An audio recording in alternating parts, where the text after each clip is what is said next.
El canto: fuentes históricas, metodologías de aprendizaje, intérpretes y más. Un podcast semanal de Miguel Bernal Menéndez. Hola de nuevo en nuestro podcast dedicado al canto, a las técnicas vocales históricas, los intérpretes, los teóricos y cualquier tema que me pueda interesar en este mundo del bel canto.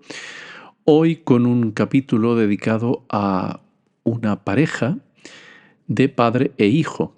Y no es un capítulo dedicado a Manuel García, el gran tenor de Rossini, y su hijo teórico del canto, Manuel García.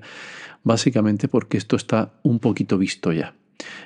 Pero, evidentemente, hay otra pareja que nos interesa mucho para nuestro canal y que es la pareja formada por el maestro de canto famosísimo en el siglo XIX, con grandes alumnos, que fue Francesco Lamperti, y su hijo Giovanni Battista Lamperti.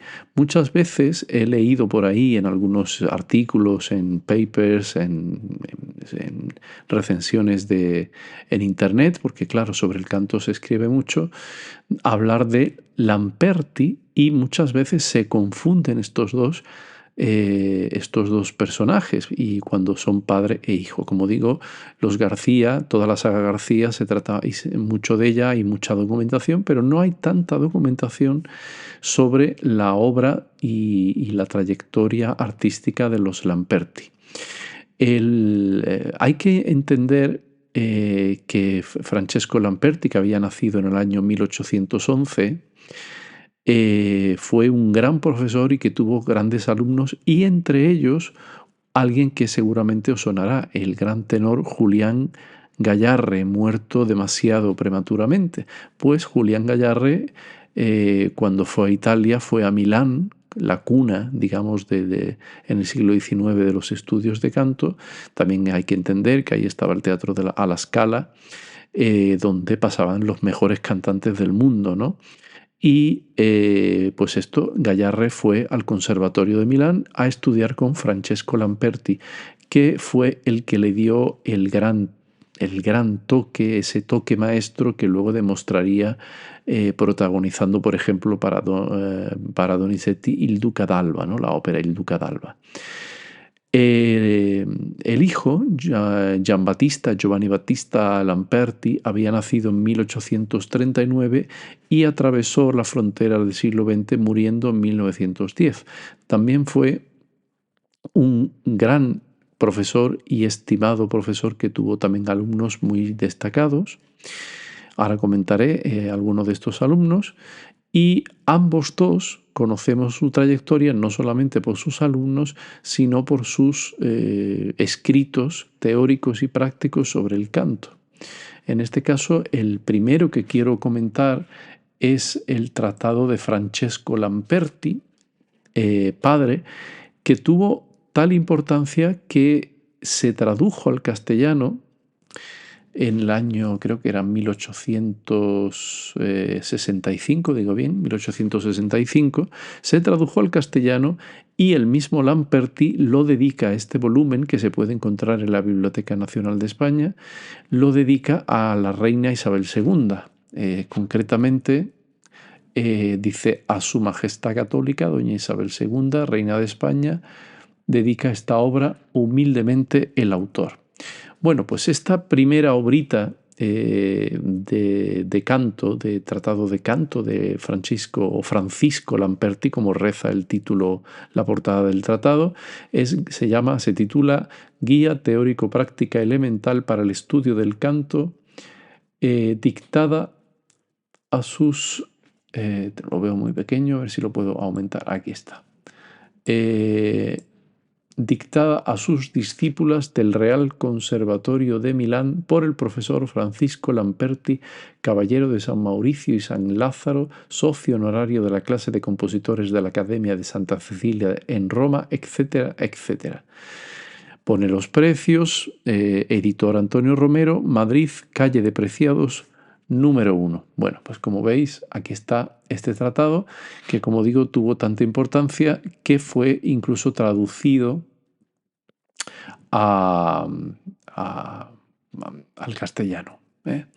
Entonces, el tratado tiene diferentes partes y voy a pasar muy de puntillas con las partes que más me han interesado, ¿va? Y he subrayado algunos párrafos, algunas palabras. Bueno, el preámbulo del tratado de Francesco o Francisco Lamperti, él dice que sus lecciones, sus conocimientos sobre el canto se basan en las antiguas enseñanzas del célebre cantante Pacchierotti, el que sabe respirar y silabear bien sabrá cantar bien. Entonces, algunos han dicho que Lamperti eh, se autodenominaba como un sucesor o un epígono de Antonio Bernacchi, cuando a quien está citando más bien es a Pacchierotti. En todos los tratados escritos de canto sobre la época siempre aparecen las causas de la decadencia del canto. Pues aquí Lamperti pues habla de esto de que, claro, no resulta apropiado el canto si no se sabe respirar correctamente. Dice Lamperti, para realzar el canto dramático, la música vocal se ha despojado casi totalmente de la agilidad, hasta el punto de que, a poco que se prosiga por este camino, llegará a no ser más que una declamación musical en perfecta contradicción con el verdadero método de la declamación puramente dramática que impone a los actores la exclusión de toda cantinela. ¿Cuánto sabía este Lamperti? Está haciendo pues todo un alegato en contra del continuum musical donde la voz se enclaustra, ¿no? Se incorpora a la orquesta, pero no como un elemento de acompañamiento, sino como un elemento más, perdiéndose en lo más importante que históricamente había sido la ópera, que era la preeminencia de la melodía. Dice Lamperti, no me parece conforme con los preceptos naturales del melodrama el abandono a un método que conducirá necesariamente a la exclusión del canto, cuando por el canto mismo fue creado la forma melodramática. Claro, está clarísimo. O sea, si no hay melodía, si no hay melopea, si el canto no es lo más importante, acabaremos con una expresión dramática que fue creada precisamente para esto. Dice Lamperti, sigue en otro párrafo, la falta de músicos soprani, especie de cantantes incompatibles con la moderna civilización, la cual bajo el punto de vista humanitario presenta un justo y necesario progreso, deja un vacío irreparable en los verdaderos cultivadores del canto y puede ser considerada como una de las causas de la decadencia de la música vocal. Y ahora cita a diferentes cantantes castrados, los musici, Pacchierotti, Crescentini, Velluti, Marchesi, etcétera, etcétera. Luego dice otra de las causas de la decadencia, según Lamperti, del canto, es la influencia que ejercen los empresarios. Dice, y el tesoro de una garganta, privada de toda norma, se gasta malamente y en breve tiempo con el abuso de las más bellas notas. Claro, está diciendo que claro, que ahora no se cuida la técnica ni se dedica el tiempo que se necesita para preparar una voz y por tanto estos empresarios lo que quieren son voces y no quieren gente que realmente funcione con una serie de normas que vienen dadas por la técnica del bel canto. Dice de nuevo el maestro milanés, dice, añádase a esto lo que llamaré espostamento de las voces, es decir, el uso establecido de hacer cantar de mezzosoprano a las sopranos, en otros tiempos a las mezzos en las partes de contralto y la casi total desaparición de la parte del verdadero contralto en el repertorio moderno. Lo mismo sucede con los llamados antes tenores serios, que ahora cantan de barítonos, con los tenores de medio carácter, que ahora se desgarran el pecho cantando las partes de tenor serio, y el poco uso de los verdaderos bajos, cuyo repertorio alcanza a veces las más atrevidas notas baritonales. Claro, él dice que el cambio del diapasón, es decir, este diapasón cada vez más alto en su época, que ya se notaba, hace que las voces no puedan cantar en su tesitura natural y que aparte el espostamento, el bajar de tesitura o subir de tesitura, no hace un gran favor para que los cantantes canten en donde tienen que cantar precisamente. Sigue el maestro hablando en su artículo primero de lo que es la voz, la definición. Siempre el tratado está hecho siempre con la estructura de pregunta y respuesta. Por ejemplo, empieza con de la voz, pregunta, ¿qué es la voz? Respuesta, la voz es el sonido que produce el aire enviado fuera de los pulmones, pasando por el aparato vocal que tenemos en la garganta llamado laringe. Y así continúa con esta manera. En el artículo segundo habla de los sonidos de diferente naturaleza producidos por los diversos registros de la voz. Y aquí es curioso porque él habla de 3 registros femeninos y 2 registros masculinos. En las voces de mujer dice que son el registro de pecho, que es el más grave, el de falsete o medio, que está en el centro de la voz, y el de cabeza, que es el más agudo y brillante de la voz femenina. Claro, él habla de la voz femenina con 3 registros en vez de 2, como en el hombre. Ese registro de pecho él lo coloca sobre el sol, desde el sol grave hasta más o menos el fa central del pentagrama, registro de falsete o medio desde el re grave hacia el do dentro del pentagrama y el registro de cabeza desde el do hasta el do sobreagudo. Esos son los 3 registros. En cambio, en las voces masculinas, él habla de 2 registros, pecho y falsete, y dice, llamado vulgarmente voz mixta.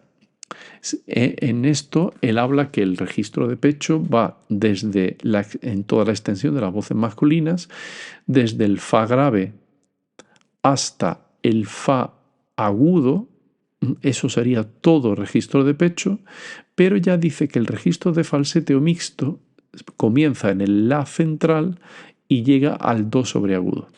Es curioso esta manera de explicar los registros, pero es un aporte interesante de Lamperti.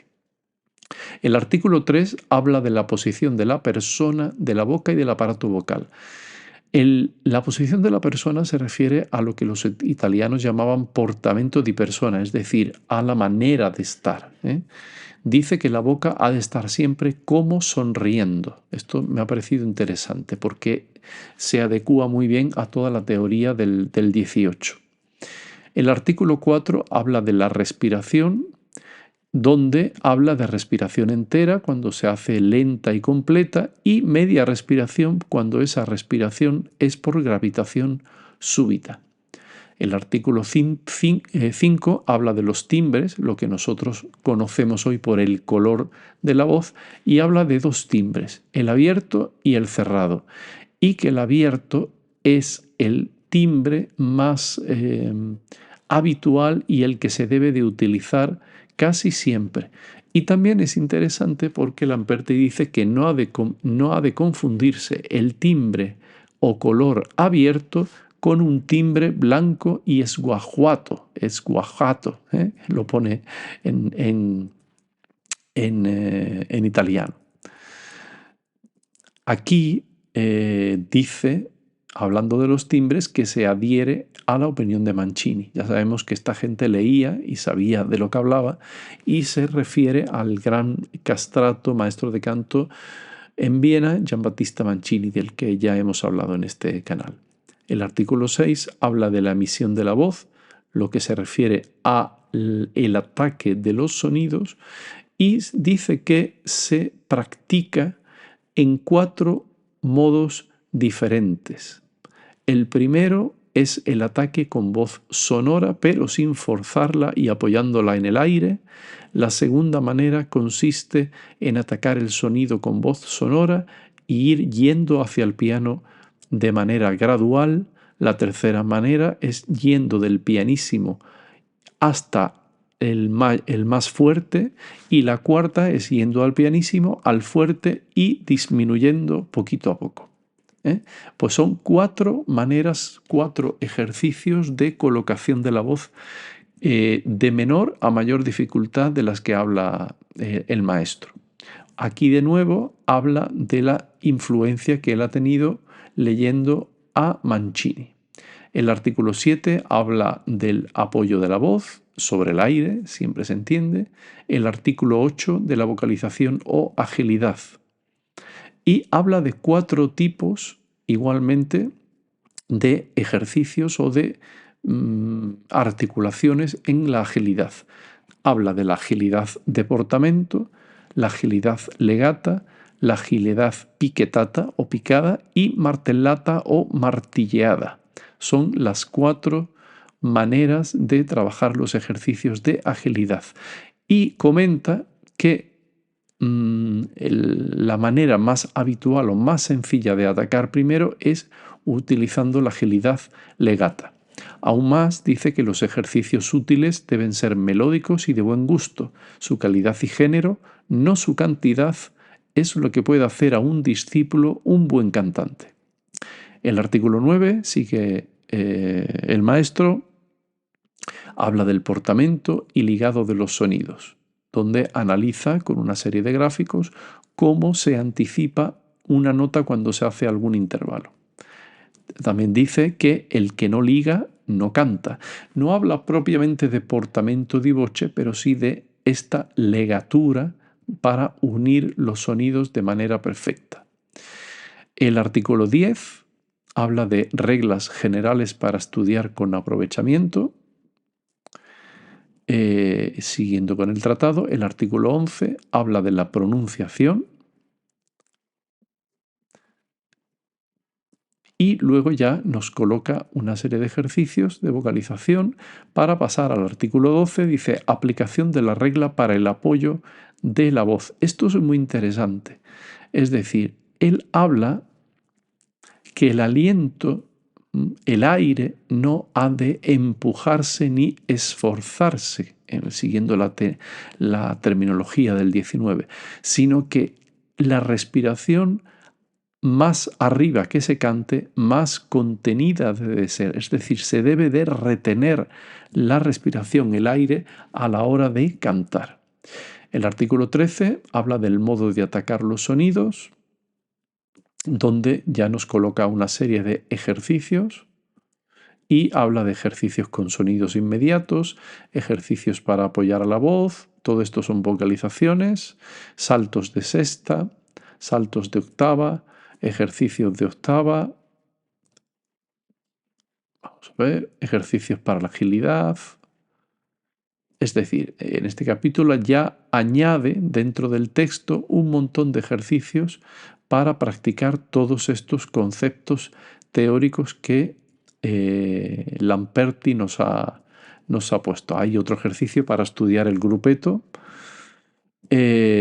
otro ejercicio para las escalas cromáticas, otro ejercicio para el trino, escala de octavas. Y con todo esto se va a la parte final del tratado, que son los solfeos. Los solfeos es curioso porque él pone una escritura, pone un pentagrama donde es el solfeo, la melodía del solfeo, y un segundo pentagrama donde reza modo de ejecutarlo. O sea, nos está dando pistas de cómo hay que ejecutar más allá de la notación habitual. Pues tenemos 2 solfeos, son bastante largos, de 2 o 3 páginas, donde sirve de resumen de todos estos conceptos teóricos que nos ha dejado Lamperti. Bueno, pues este es el primer tratado que quería conectar.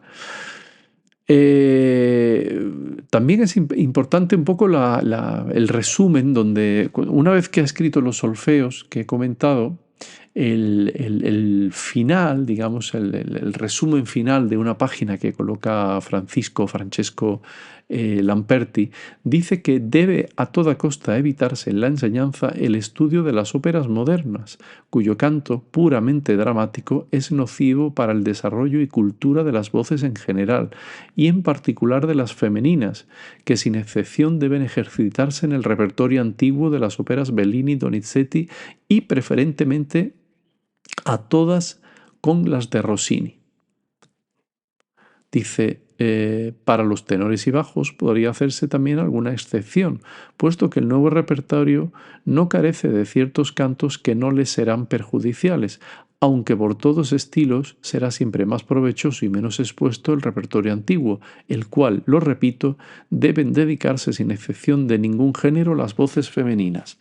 Bueno, pues es interesante porque él nos está diciendo que claro, que el género más dramático, verismo en ciernes que ya se veía, ¿no?, en el horizonte de la estética de la ópera, no era especialmente bueno para cultivar las voces de las estudiantes femeninas y un poquito más, si se quiere, los estudiantes masculinos. Y es curioso como Donizetti, Bellini, Rossini, el puro bel canto, es lo que aconseja Lamperti, ¿no? Y que ya habla en esta época, estamos ya en 1865, habla como si fuera repertorio muy obsoleto, ¿no?, lo cual resulta bastante curioso.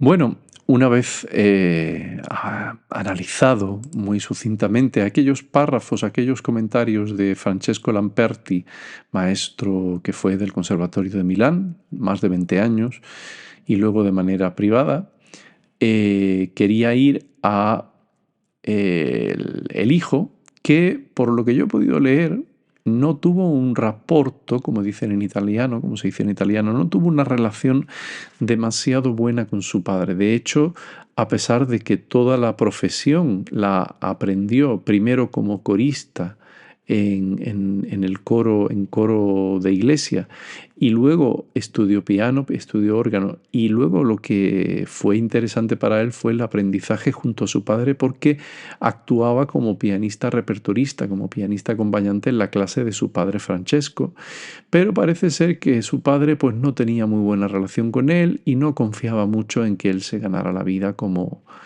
maestro de canto, cosa que sí sucedió, parece ser. Bueno, el único tratado, el único escrito de Giovanni Battista Lamperti, se llama La técnica del bel canto y fue publicado en inglés por la editorial Schirmer en 1905, ya a principios del siglo XX, y tiene unos capítulos también interesantes. Requerimientos para el alumno y el profesor, la posición del cuerpo, la respiración, el ataque de la voz y la resonancia, la soprano de coloratura, ejercicios para el ataque vocal, la unión de los registros, la agilidad vocal, el trino, la preparación y la aceleración del trino, los trinos sin preparación, las escalas cromáticas, las notas en staccato, las notas tenidas y la mesa di voce, el portamento, y luego analiza también las voces de soprano coloratura, soprano dramática y mezzosoprano, aguda.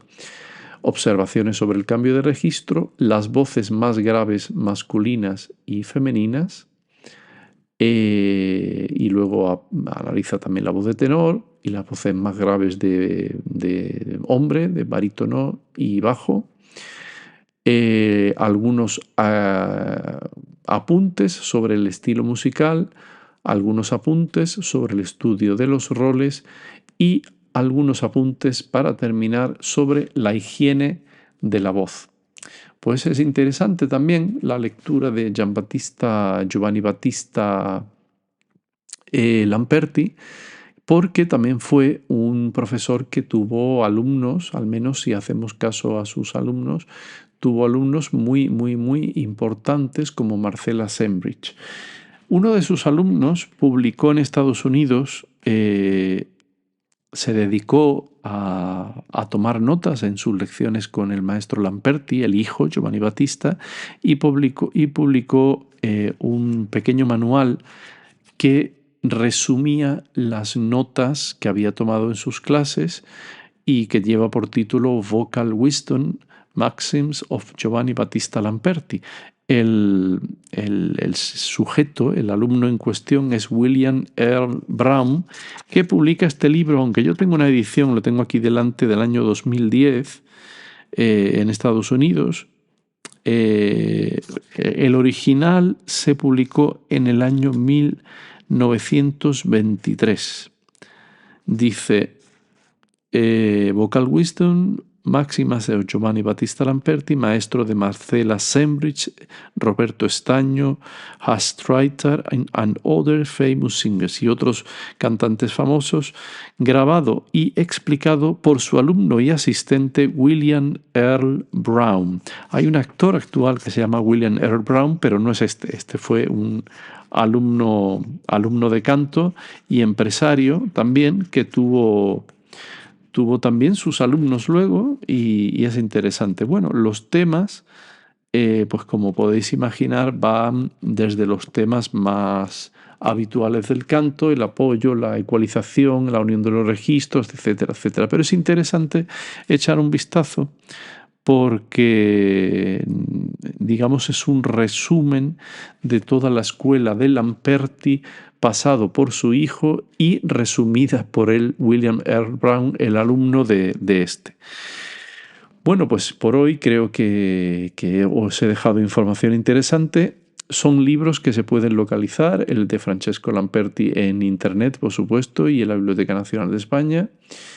Podéis mirarlo en la Biblioteca Digital Hispánica, que está en abierto y se puede bajar perfectamente. El libro Vocal Wisdom se puede encontrar en librerías, puesto que ha habido un montón de reediciones de este libro. Y las técnicas del bel canto también se puede encontrar si se bucea un poquito por las redes y las bibliotecas que tienen sus fondos digitalizados online. Bueno, pues un saludo, espero que os haya interesado este programa de hoy, este episodio de hoy, y nos vemos en los siguientes. Un saludo.